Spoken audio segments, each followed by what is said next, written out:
Hello everyone, আমি গৌরী। আমার নতুন একটা ভিডিওতে তোমাদের সবাইকে জানাই অনেক অনেক ভালোবাসা। তোমরা সবাই কেমন আছো? আশা করছি তোমরা সবাই অনেক ভালো আছো আর সুস্থ আছো। আর তোমাদের আশীর্বাদে তোমাদের মিঠি আর আমি অনেকটাই সুস্থ আর ভালো আছি। তো চলো, আজ ভিডিওটা এখান থেকেই শুরু করছি। আজ রবিবার, সকাল রকম 7:30 মতো বাজে। আর মিঠি তো সেই কোন সকালে উঠে ওর দাদা ঠাম্মির কাছে চলে গিয়েছে, আর আমি এই 7টার দিকেই উঠেছি। তো চলো প্রথমে আগে বিছানাটা গুছিয়ে নিই।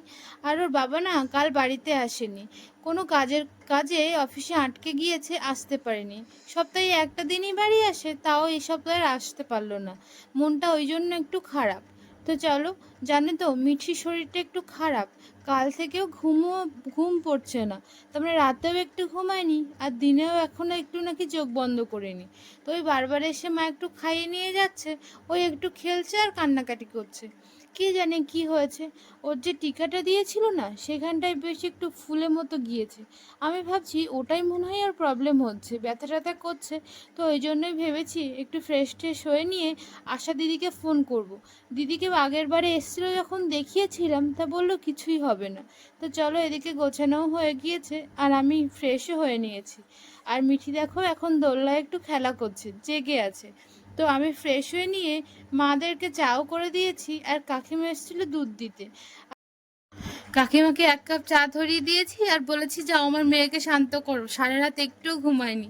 তো কাকিমা বলছে আমিই শান্ত করব, তোমার আর করতে হবে না কিছু। তাই এদিকে দেখো মা সকালে উঠেই মিঠির সমস্ত কাপড় চোপড়গুলো কেচে ধুয়ে আর এই যে মেলে দিয়েছে। আর এই 2 দিন পরে একটু রোদ বেরিয়েছে তো, আর তাই জন্য না মা কাল একটুখানি ভিজিয়েও দিয়েছিল জিনিসপত্র, তো সেগুলো দিদিও কেচে দিয়েছে। আর এদিকে সকালে আমাদের ব্রেকফাস্টের জন্য ওই ঝালসুজিই করছি। জানি সবাই বাড়িতে খায়, কিন্তু জানো তো এই ঝালসুজিটা না বেশ কম সময়েও হয়ে যায়, আর খেলে অনেকক্ষণ পেটও ভরা থাকে, আর খেতেও বেশ ভালো। আর আমার জন্য করেছিল একটা ডিম সিদ্ধ। আর এদিকে দেখো বাবু সকালে গিয়ে বাজার থেকে 2টো বড় বড় মাছ এনেছে, আর একটু চিংড়ি মাছ এনেছে। ওগুলোই মা কেটে নেবে আর রান্নাটাও করবে। আর এখানে মিঠি এখন খেলা করছে, মনে হচ্ছে আগের থেকে একটুখানি রিলিজ পেয়েছে। আমি একটু ওষুধও খাইয়ে দিয়েছিলাম। তো ওদিকে খেলা করছে আর আমরা দুজনা ওই সকালের ঝালসুজি বানানোটা সেটাই খেয়ে নিচ্ছি। আর তোমাদের সঙ্গে দুপুরে দেখা হচ্ছে। আর এই যে বাবু এদিকে দুপুরে খেতে বসে গেছে। আর ওর বাবা আসেনি, তো তাই আর তেমন কিছু বাড়িতে রান্না করিনি। ওই যেটুকু ছিল ওই কটা মাছ দিয়ে আলু দিয়ে ঝোল আর একটা চচ্চড়ি মতনই করেছে। আর এই দোলনাটা কেনায় না ভালো সুবিধা হয়েছে, পুচকিকে নিয়ে যেখানে সেখানে চলে যাওয়া যায়, আর একটু দোল দিলেই ও চুপ থাকে। তো চলো, আমাদের দুপুরের খাবারটা আমরা খেয়ে নিই। তেমন কিছু রান্না করিনি, ওই মাছে আলু দিয়ে ঝোল করেছি, আর সঙ্গে করেছিলাম ওই চচ্চড়ি, পুঁই শাক দিয়ে কুমড়ো আলু টালু দিয়ে একসঙ্গে একটা চচ্চড়ি। আর দেখো এখন বাজে এরকম 3:30 মতো। আর মা আজকে দুপুরে ঘুমায়নি, রবিবার তো, তাই জন্যই আর কি সেই গাছপালাগুলো কাটছিল। প্রচুর গাছ জঙ্গল মতো হয়ে গিয়েছিল। আর বাড়িতে একটু জঙ্গল মতো অন্ধকার থাকলে কেমন হয় না? প্রত্যেক বছরই মা কেটে দেয়, তাই এবছর আর কাটার সময় হয়নি, তাই জন্য আর কাটিনি। তো আজ কাটছে।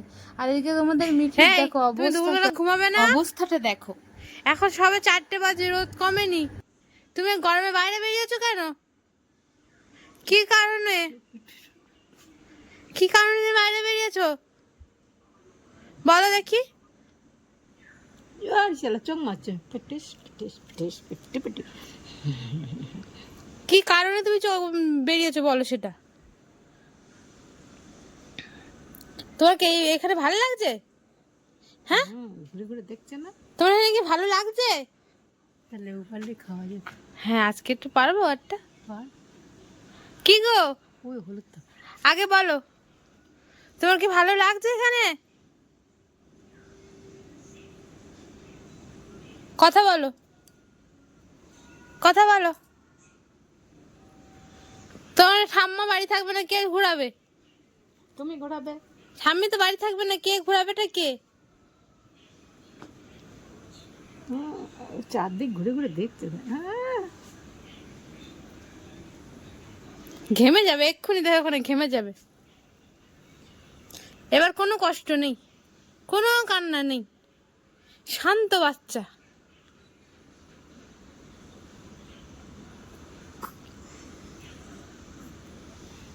দেখতে দেখ মনে হচ্ছে কত বড় হয়ে গেছে, ছোট বাচ্চা কত বড় হয়ে গেছে। তো মিঠি তো সে কাল রাত থেকে এখনো অবধি একটু একটু ঘুমাচ্ছে আর ওই দুষ্টুমি করে যাচ্ছে। তো দেখো ওর ঠাম্মি নিয়ে ওই বাইরে বেরিয়ে পড়েছে।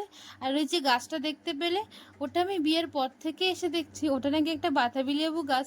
তো বিয়ের পর থেকেই না ও ফুল ফুটতো কিন্তু কোনো ফল হতো না। তো এই বছরই ওর প্রথম ফল, আর ওই ফল দিয়েছে 12টা মতো। তো প্রথম ফলটা আমরা ওই মিঠি ষষ্ঠী পুজোতেই দিয়েছিলাম, আর তারপরে না সবাইকেই দিয়েছি একটা একটা ফল খেতে দিয়েছি। তো দেখো এখন একটা ফল পেড়ে নিচ্ছি। আর ওর বাবা বাড়িতে আসেনি, মনটা একটু খারাপ, তাও বললাম যে খাবো, তো একটা ফল রেখে দিয়েছি। ওইটা ওর বাবা আসলে পরের সপ্তাহে আসবে, তখন ওটা কেটে আর ওর বাবাকে একটু দেবো। ওর বাবা আবার এসব ফল টলগুলো খেতেও চায় না, সবাই কি সুন্দর কেটে দিলে খায়, ওর আবার এগুলো নাকি পছন্দ না। তবু ওই জোর করে করে খাওয়াই, বলো তো ফল খাওয়া কত ভালো। ও ওসব খাবে না, ও এই ফল দেখলেই ওর হাত পা যেন কষ্ট হয়, তাই জন্য ফলও খেতে চায় না। আর একটা ফল ওর বাবার অফিসেও পাঠিয়েছিলাম, যে তুই সবার সাথে পড়ে যদি একটু খায়। তো ওটা খেয়েছে কিনা জানি না, বাড়িতে এসে বলেছে খেয়েছি, ওতেই আমাদের অনেক শান্তি। তো চলো, এই যে কাঁটাটা দেখছো, এটা আমার ছোটোবেলাকার কাঁটা, মানে এটা দিদি কাটতো আর আমি দেখতাম এই টেকনিকটা। আর এই যে একটা টুপি মতো হয়, এটা আমরা ছোটোবেলায় পরে ঘুরতাম অনেকক্ষণ করে। তো চলো এদিকে আমরা এটা কেটে নিই। আর ওই এটা না আজকে এই পাতাবি লেবুটা একটুখানি মাখা করবো ভেবেছি, কারণ অনেক দিন মাখা খাইনি। তাই জন্যই আর কি বাতাবি লেবুটা ভালো করে ছাড়িয়ে বাবুকে কিছুটা দেবো। বাবু বলেছে মাখা খাবে না, তাই জন্য আমি আর মা মাখা খাবো। তো চলো, মাখার জন্য নিয়েছি একটুখানি চিনি, লঙ্কা আর একটু ওই বিট নুন। তো এটা দিয়েই মাখাবো, আর বেশি ঝাল করবো না, কারণ বেশি ঝাল করলে যদি আবার ওই মিঠির একটু কষ্ট হয়, তাই জন্যই আর কি। আর তোমরা যারা আমার ভিডিওটা প্রথম দেখছো, তারা অবশ্যই করে আমার চ্যানেলটিকে ভিজিট করো। আর যদি চ্যানেলের ভিডিওগুলো ভালো লাগে, তাহলে অবশ্যই করে আমার বন্ধু হয়ে পাশে থেকো। আর ভিডিওগুলো যদি ভালো লেগে থাকে, তাহলে একটা লাইক করতে একদম ভুলো না। চলো, এদিকে আমার ওগুলো ছাড়ানো হয়ে গিয়েছে। আর ওই লঙ্কা একটুখানি চিনি আর ওই নুনটা দিয়ে একটু মাখিয়ে নিলেই এটা হয়ে যাবে। তো চলো আমরা এই সাধারণভাবেই খাই। তো আজ ভিডিওটা কিন্তু এই পর্যন্তই, দেখা হচ্ছে অন্য একটা ভিডিওতে। ততক্ষণ পর্যন্ত তোমরা সবাই অনেক ভালো থাকো, অনেক সুস্থ থাকো, আর পুজোতে খুব আনন্দ করো। অবশ্যই করে নিজেদের খেয়াল রাখবে, কারণ বুঝতেই পারছো পরিস্থিতি এখন বিশেষ ভালো নয়। তাই জন্য কিন্তু বাবা মা বা দাদা দিদি কারোর সাথে বেরিয়েও, সবসময় অচেনা কারোর সাথে বেরিয়েও না।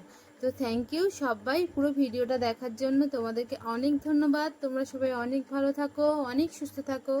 দেখা হচ্ছে অন্য একটা ভিডিওতে, ততক্ষণ পর্যন্ত অনেক ভালো থাকো।